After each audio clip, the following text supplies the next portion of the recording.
Bonjour tout le monde. Waouh, beaucoup de monde, félicitations, c'est un super événement. Aujourd'hui, nous allons parler du contexte sémantique et voir en quoi c'est l'avenir du netlinking. Donc, je suis Michael Priol, je suis le fondateur de la plateforme netlinking.fr. Je suis également propriétaire d'à peu près 4000 sites et je fais des tests. Je fais de la recherche sur l'impact du netlinking et je vais vous partager un peu mes résultats. On va s'amuser, on va faire un petit test justement pour voir quels sont les différents critères qui impactent le netlinking, le référencement et puis aussi le contenu. Pour ce test, on va faire un peu de littérature.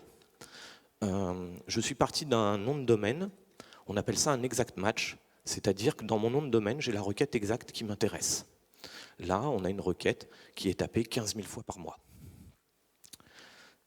On va aller regarder différents éléments, donc il va y avoir plusieurs graphiques qui vont évoluer en même temps pour voir quels sont l'impact des différents facteurs. Le premier graphique va nous permettre de voir le nombre de sites différents qui font des liens vers notre site. Le second graphique va nous permettre de voir quelle est l'évolution de nos positions dans Google sur ce fameux mot-clé, cet exact match qui nous intéresse. On va avoir un autre graphique qui va nous montrer quels sont le nombre de mots-clés qui se positionnent dans Google. Et puis vraiment ce qui nous intéresse, c'est le trafic naturel qui est généré par ce mot-clé. Voilà. Donc là, on retrouve les graphiques et l'évolution, et je vais vous expliquer les différentes étapes. Tout d'abord, on nous dit tous, le contenu est roi. Il faut du contenu sur un site, c'est vrai, et vous n'arriverez à rien s'il n'y a pas de contenu sur votre site. Technique, netlinking, tout ça, il faut du contenu, c'est la priorité, on est tous d'accord. Donc on a essayé de bien faire les choses. Sur ce site, on a mis 350 pages de contenu de qualité qui fait plus de 1000 mots pour chaque page. Et on a étalé la publication de ce contenu sur 6 mois avec plusieurs pages par jour en variant la diffusion. Qu'est-ce qui s'est passé? Alors, on a fait juste un tout petit peu de lien parce qu'il faut quand même un peu de jus qui arrive, on en parlera tout à l'heure. On a diffusé ce contenu et puis vous voyez là où la flèche arrive, ça y est, on commence à avoir des mots-clés qui se positionnent, c'est le graphique vert en bas, et puis en bleu, du trafic qui est généré. Ce trafic est quasiment exclusivement dû à notre mot-clé qui nous intéresse. En fait, on a construit notre contenu de façon à générer le moins de mots-clés possible et des mots-clés qui ne génèrent pas de recherche pour isoler cette requête que l'on veut examiner. Donc là, on est en deuxième page et ça génère du trafic. On a arrêté de diffuser du contenu et on a attendu 6 mois. Et on voit que le site il stagne, vous voyez, le graphique vert ne grimpe plus, le graphique bleu ne grimpe plus. Et on reste en première page, en deuxième page, pardon. Et on a envoyé des liens, un petit peu de liens, une douzaine de liens, et là on voit un pic de trafic. En fait, notre mot-clé est passé en première page, 7e, puis 5e. Avec cet exemple, on vient d'isoler les deux grands facteurs du référencement. D'un côté, l'importance du contenu, et de l'autre, l'impact des liens qui finalement va permettre de classer vos pages. Voilà, ça c'était de la théorie pour expliquer un peu ce qui se passe, mais illustrer. Pour le netlinking, qui est la partie qui nous intéresse aujourd'hui, on a tendance à parler de jus. Pourquoi on parle de jus? Parce qu'en fait, au travers de vos liens, vous allez hériter de tout un tas d'informations. Il y a une transmission, comme avec du jus qui passe de récipient en récipient au travers de tuyaux. Et dans cette transmission, Google mesure principalement 3 éléments. Le premier, c'est le PageRank. Même si Google ne donne plus l'information, le PageRank existe toujours, c'est toujours l'algorithme principal de Google. Il est toujours très important et même le facteur le plus important. On va avoir une deuxième donnée qui va être mesurée, c'est le topical PageRank, le PageRank thématique. Alors thématique, c'est une mauvaise traduction pour topical, c'est plutôt sujet qu'on devrait dire, mais sujet en français, c'est pas très parlant. En fait, Google est parti des sites enregistrés sur Demos.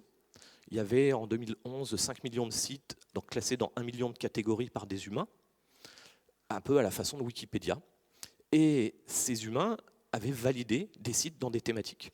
Les données étaient en open source, Google a tout récupéré. Au lieu de partir sur 1 million de thématiques, ils ont limité, ils sont partis sur à peu près 800 thématiques et ils font passer des PageRank thématiques. En fait, ce PageRank thématique, c'est un transfert d'autorité de proche en proche. Ça fonctionne un peu comme un catalyseur, on le verra tout à l'heure. Et il y a un troisième élément qui est le plus important aujourd'hui, et c'est le sujet de notre conférence, c'est la sémantique. Google analyse le contexte sémantique d'un lien. Je l'ai mis dans la transmission, et c'est bizarre, on devrait plutôt le mettre dans le contexte. Je l'ai mis également. En fait, vous vous êtes très certainement rendu compte que si vous avez un article qui parle du même sujet que votre site qui vous fait un lien et qu'il est dans un site généraliste, il aura beaucoup moins d'impact que s'il est dans un site dont l'environnement sémantique est cohérent et très thématisé. C'est pour ça qu'il y a une notion aussi de transmission dans la sémantique. Et ce jus, finalement, donc, va transmettre ces éléments de site en site, de page en page, et puis va être aussi dilué pour chacun des liens qui sortent de la page. Alors, c'est intéressant de pouvoir mesurer ces choses-là, on a de la chance. Il y a Majestic qui a fait un outil qui nous permet d'avoir tout un tas d'informations. Majestic, c'est connu pour le Trust Flow et pour le Citation Flow. La donnée Citation Flow, c'est celle qui va s'approcher le plus du PageRank, la puissance de vos liens. Le Trust Flow, ce n'est pas cette valeur de 20 dans le gros cercle qui nous intéresse, c'est celles qui sont à côté. Regardons pour Searchwhy. Voilà, c'est leur Trust Flow par sujet, le Topical Trust Flow. Searchwhy a un Trust Flow de 20 en Computer, Internet, Web Design and Development. Et puis en Internet Searching, en Business Employment. C'est à peu près cohérent. Pourtant, ce n'est pas par rapport au contenu du site, c'est tout simplement que ces Trust Flows sont hérités d'autres sites qui lui font des liens et qui lui transmettent de l'autorité dans ces thématiques. Par exemple, voilà, ce Trust Flow Web Design and Development, merci à WebRank Info, et puis à SEO Camp qui leur font des liens et qui lui transmettent de l'autorité. On pourra dire merci aussi à Abondance, qui transmet de l'Internet Searching. Et puis d'autres sites, tiens, Michael Turcan, un SEO à Marseille qui fait un lien qui envoie du jus en business, et puis Works qui va envoyer du business and development, employment. Voilà. Ces thématiques ont été héritées des liens qu'ils reçoivent des autres sites. Et c'est un signal de confiance pour Google. C'est-à-dire que s'il y a une cohérence entre ces Trust Flow et le contenu et les autres liens sémantiques, ça va avoir un impact intéressant et on va continuer à analyser ça. Alors maintenant, la sémantique des liens qui est vraiment le cœur de notre sujet aujourd'hui. Donc déjà, quand on parle de sémantique, il faut comprendre comment un moteur de recherche analyse et comprend une page. Pour vous simplifier la compréhension, on va imaginer que le web ne fait que 100 pages. Voilà, il n'y a que 100 pages dans l'Internet. On va prendre une de ces pages, on va regarder son contenu, et finalement les questions c'est quels sont les mots importants dans ma page, et puis est-ce que cette page est pertinente sur ces mots-clés. Alors pour ça, on a besoin de comparer cette page au reste du web. Je vous rappelle, on a dit qu'il n'y avait que 100 pages dans notre web. Donc 80% des pages vont avoir des mots de liaison tels que le, et, parce que. 10% des pages vont utiliser les mots voiture en panne. Il n'y a que seulement 2%, donc 2 pages, qui utilisent les mots réparation de voiture. Donc je suis désolé, je vous ai mis une formule mathématique, mais vous allez voir, elle est très très simple. La notion de TF-IDF, alors c'est vraiment une explication de la sémantique pour les moteurs de recherche très simplifiée. Ça va beaucoup plus loin, mais l'idée, c'est de comprendre les concepts. Donc, la pertinence lexicale d'un mot dans un document, c'est assez simple comme formule. Donc, on a 100 pages, c'est notre web complet. On a 2 documents, c'est ce qu'on a vu tout à l'heure, les 2%, qui utilisent notre mot réparation de voiture. Donc, on est à 100 divisé par 2, 50. On fait un logarithme 10 de 50. Alors je sais le faire qu'en appuyant sur le bouton de la calculatrice et on n'a absolument pas besoin de connaître ces formules pour faire du référencement. Ça fait 1,7. On retrouve 2 fois notre terme réparation de voiture dans notre document et donc on a une pertinence lexicale de 3,4. En fait, pour un moteur de recherche, ce texte a une pertinence de 3,4 pour le mot réparation de voiture. Voiture, on le retrouve 3 fois, une fois en jaune et 2 fois en bleu dans réparation de voiture. Donc la pertinence va être de 3. En panne, elle va être de 1. Et puis le et parce que, comme on a beaucoup de documents, on a 80 documents qui utilisent ça, finalement la pertinence va être très très faible. Et donc le moteur de recherche est capable de se dire, ok, ce document il a de la pertinence pour réparation de voiture, voiture et en panne. Par contre les autres documents, je m'en fiche, je ne stocke pas l'information. Alors là on était sur 100 documents, c'est un peu compliqué. On va faire ça beaucoup plus simple. On va imaginer que notre vocabulaire, il n'y a que 3 mots. Chien, chat, poisson. Donc j'ai un document.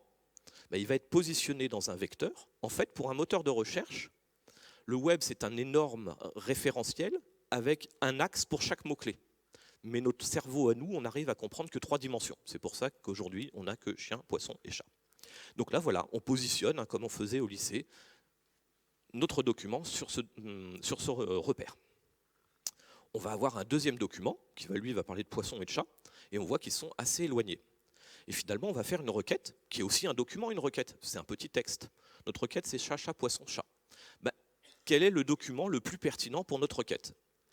Il suffit de regarder les angles et de calculer le cosinus. Donc on parle de cosinus de Salton.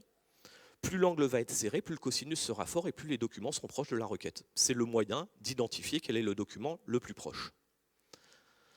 Autre exemple, j'ai toujours mon document.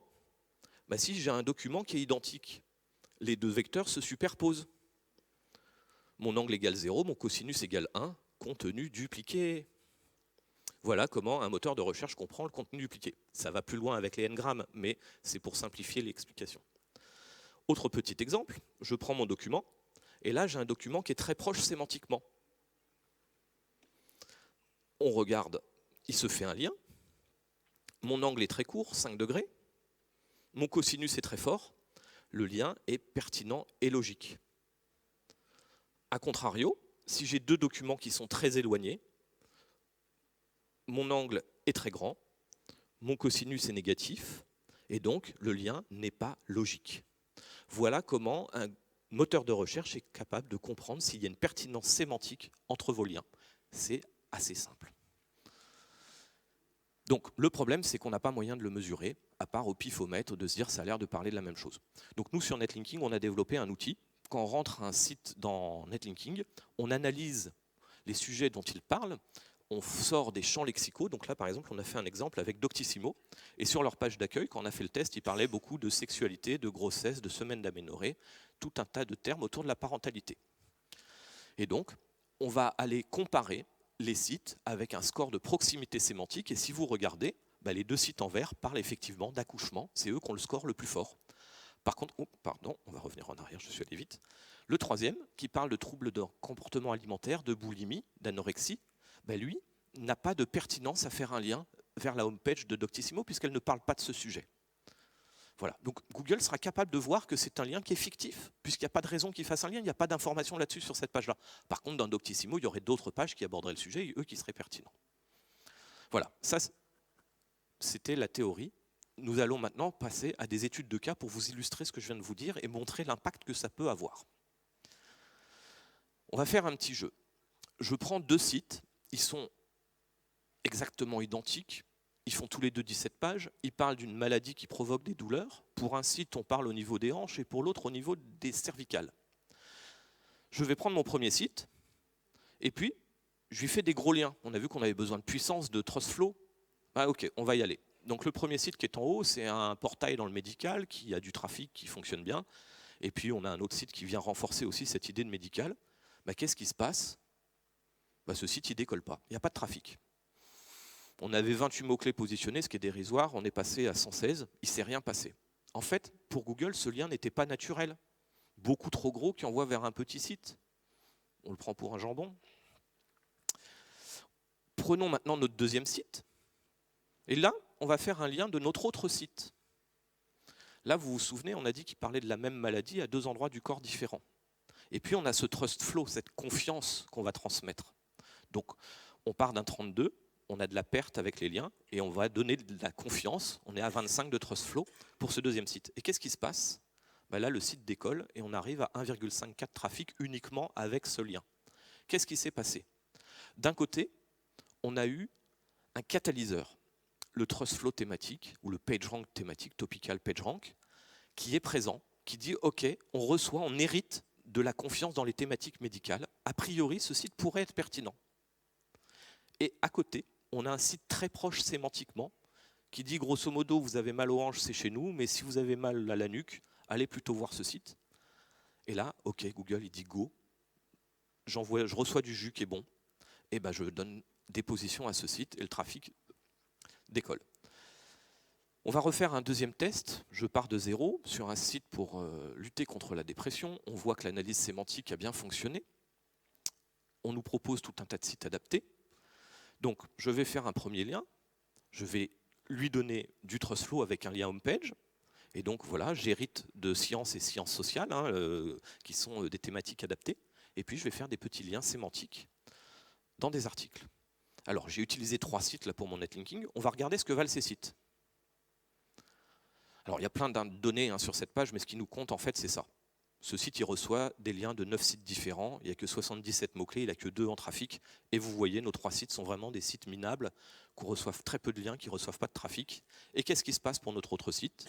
Donc, la première flèche, c'est quand on a fait le lien homepage. On voit qu'on a gagné un peu de mots-clés. Et quand on fait les 2 autres liens, ça décolle, pardon, on est parti. On arrive à 2,54 trafic avec 3 liens qui n'ont pas de trafic, qui reçoivent peu de domaines référents. Voilà, là on a compilé la sémantique et la thématique. Dernier exemple, les annuaires. C'est souvent décrié, il y a des gens qui disent oui ça marche super bien, d'autres non, il ne faut surtout pas. En fait là on a une stratégie où la personne a commencé par inscrire son site dans des annuaires. Et on voit en couleur, là le grand pic orange et rose, c'est quand le site s'est retrouvé en homepage des annuaires, qui lui ont transféré énormément de Trustflow. Et puis après, on voit qu'il y a un palier. On n'a plus de mots-clés qui sont générés. Et puis même le site commence à descendre en trafic. La courbe bleue, c'est le trafic. En bas, en orange, c'est les mots-clés sur lesquels on est positionné. Et juste après, qu'est-ce qu'on a fait? On a envoyé des liens pertinents sémantiquement sur le football. On voit que le Trustflow change, on passe en sport soccer, qui est le football. Et là, le site décolle et a plein de mots-clés. Voilà, la force de la sémantique dans le netlinking. Et on n'est avec que 2 liens. Et ça marche aussi, bien sûr, pour les gros sites. Ici, vous avez l'exemple d'un site e-commerce qui avait fait tout le travail comme il faut en optimisation du site, du texte et ainsi de suite. Il s'était inscrit dans des annuaires, mais son site était arrivé à un plafond de verre, il ne décollait pas. Et en avril l'année dernière, on a commencé le netlinking sémantique et le trafic a été multiplié par 4. Ils sont passés de 25 000 visiteurs à 120 000 visiteurs et bien sûr le business a fait la même chose. Voilà, je vous ai illustré un peu l'impact de la sémantique dans le netlinking. Je vous remercie. Si vous avez des questions, vous pouvez venir me voir sur mon stand un peu plus loin. Bonne journée à tous.